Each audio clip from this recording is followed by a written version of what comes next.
Hello everybody. So today is a big day. I am going to attempt the beef Wellington. The beef Wellington is like way up there on my things that I think is like really difficult to do.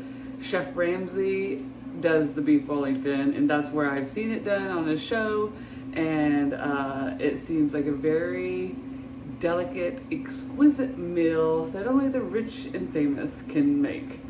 So that's the challenge today. Can somebody who is not a professional chef make something like the beef Wellington? Let's find out. Okay, so I went to the grocery store thinking that I would be able to go to the meat department and ask for, a filet mignon about that long, that big around. That way they would already have it prepped and ready for me. Did not work that way at all. Instead, I walked away with one of these big bad boys. This is a choice beef tenderloin whole. So you get the whole thing. I have also now got to figure out how to slice this baby up. It is just not slice and dice. There's actually a technique to this. So we are going to start slicing that big bad boy up to get to the piece that I need in order to make the beef Wellington. So the first thing we're going to do is take a paper towel and we're going to pat it dry. Just try to get rid of the extra blood and juices and wipe up your board a little bit. It'd be nice if you had a cutting board as long as this thing is, but I didn't. Then you're going to use your fingers and you're going to separate it kind of where it naturally at the seam. This back part is called the chain. It's the tenderloin chain. So we're just going to separate that with our fingers and get the seam exposed there. And then we're going to take our knife and we're going to cut that part off. Now there is some usable meat within the chain, but what we're going to do is we're just going to roll this up and we're going to set it aside for right now, and we will get the meat out of it in a moment. This part is called the head of the tenderloin, so we're just going to do a diagonal cut, and that is going to be a nice large piece of meat also. Now this top portion, they call it the silver skin. You need to remove this also. So you just use your knife, get it cut, and then I was going to try to do it like a fillet of fish. You know how you take the skin off of a fish? Well, that was not working for me. So I ended up having to flip it back over and just cutting it off that way. But you want to try to take off as little meat as possible when you're doing this. Now with your fingers, if you can, just go around and pull any more silver skin off or fat off. You're just going to clean up your meat a little bit more.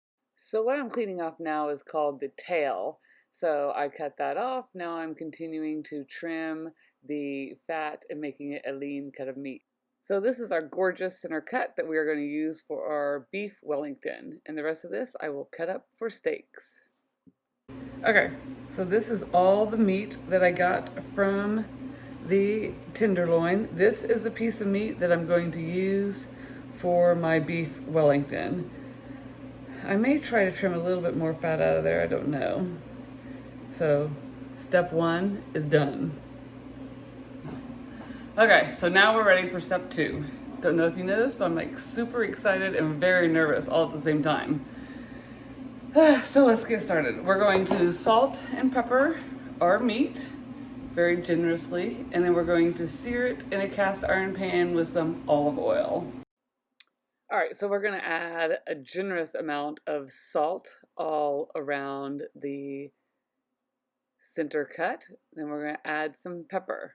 I know they say ground fresh pepper is the best, but I don't have that in my cupboard, so we will be using regular pepper. Alright, so we got my skillet heated up. We got it on medium to high heat. So let's see if we can get this baby to sear. I hope it's hot enough. Ah, there we go.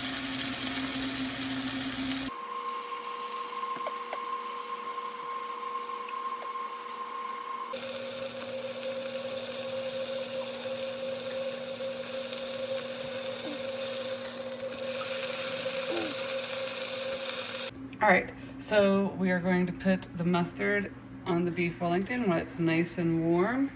I don't have a brush, so I am just going to spoon it on. And you want to do this while it's hot so that as it cools, it sucks in the flavoring.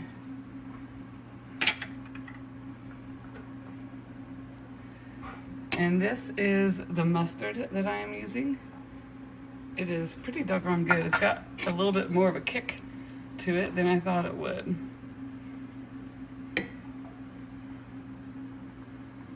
All right, I'm going to set this aside and let it slowly cool while I start the mushrooms.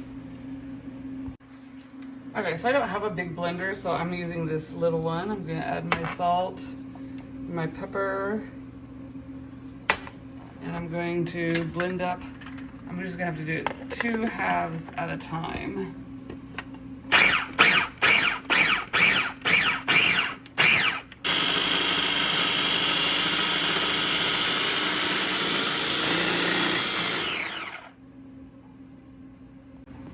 Okay, so I got the first batch done. Now I'm getting ready to do the second one, and he calls for some garlic, so I'm gonna add a little bit of garlic in this one, and then a little bit of garlic in my next one. And then we also have the chestnuts that we're going to add also. So in this last batch, we're gonna add some chestnuts. There we go. Maybe one more. There we go. Now I will blend this up and add it to the rest of mine. This was a total of 1 pound of mushrooms that I blended up. All right, so I have the mushroom mix in a hot pan, no oil, no nothing. What we want to do is get the moisture out of the mushroom mixture. So I am going to keep this here and stir it occasionally to get rid of all the water. So you can see the water coming out of the mushrooms as they cook, all that boiling. So we're slowly getting the water out of the mushrooms. I'm gonna cook them maybe couple more minutes until I feel like they're all nice and dry, because they're really wet right now. And Chef Ramsay said that they need to be dry. So let's keep cooking them. So now I got my saran wrap laid out, and now I'm going to put out my ham. A friend of mine suggested that I double the saran wrap.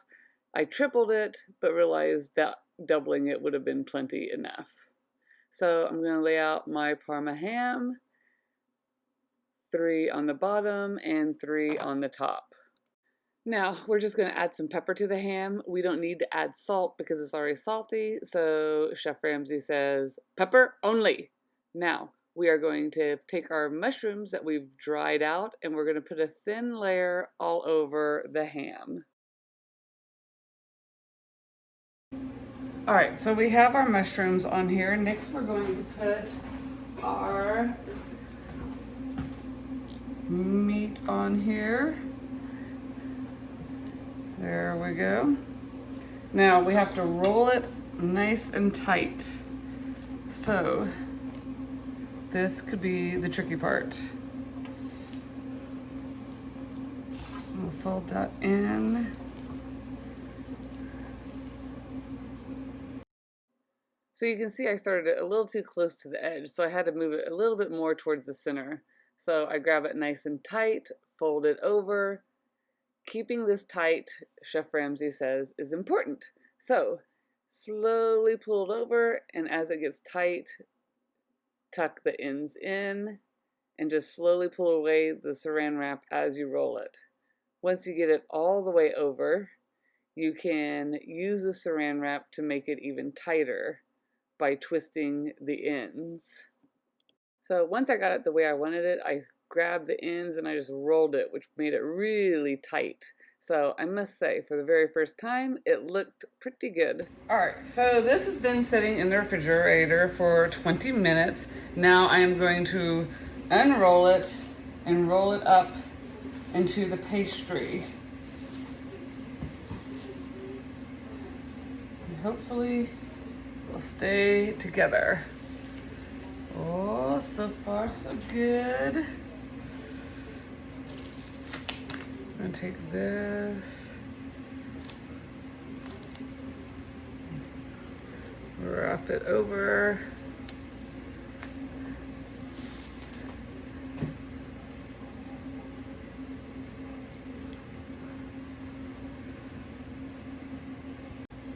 All right, so now I'm supposed to cut off the excess, which looks like not a lot.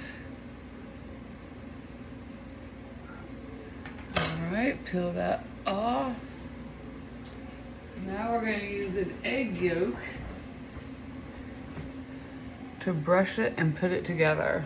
I'm going to go ahead and pinch these ends over here. Actually, I may finish pinching those after I do the egg wash. Alright, so I got the beef Wellington out. I'm going to take the egg yolk and spread it all over the dough. There we go. And then we're going to take our knife and do a little design on it to make it look pretty. So I also put mine on aluminum foil and makes it just easy to clean up. That's really just the main reason. Alright, so we're going to get that all spread out. And then he says to put it in the oven for 30 minutes at 200 degrees. So, I put my oven at 225, and I'm probably going to cook it a little bit longer. I do not like rare, so I want mine to be a little bit more than rare. All right, so I'm going to take the back of a butter knife and I'm just going to score the bread with the egg yolk on it to make it look pretty. The one thing I did forget to put on top of mine is salt. I remember in Chef Ramsay's video, he added salt on top of his after he made it pretty. Okay, so here is the beef Wellington. It actually looks pretty doggone good. But I did make a mistake. On Chef Ramsay's video, it says bake for 30 minutes at 200 degrees. Well, I'm sitting, after about 20 minutes, I'm thinking, it's not cooking. And then I realized, I bet that's 200 degrees Celsius instead of Fahrenheit. So then I cranked my oven up to 350 and baked it for an additional 15 to 20 minutes. And now it is done.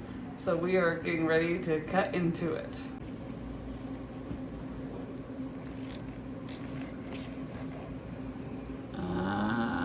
There's a well done piece, and then here's a medium piece. This is looking pretty doggone good, people. All right, now we need to have someone taste it. Ooh. Look at it. Oh, that's full of juices. Wow. All right.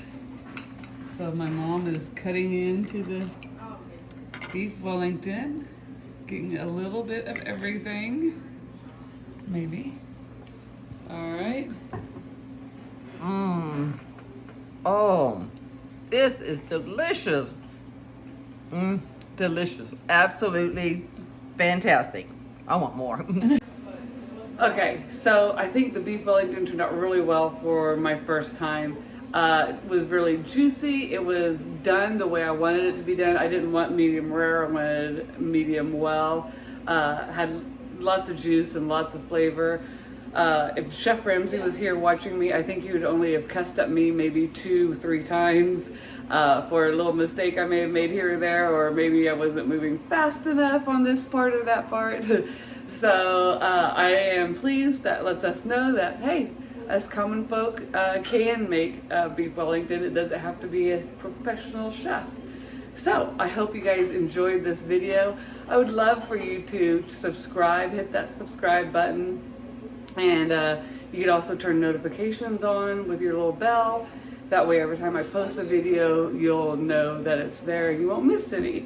I post videos every week, usually on Mondays or Tuesdays. Would love for you to subscribe. Have a great day.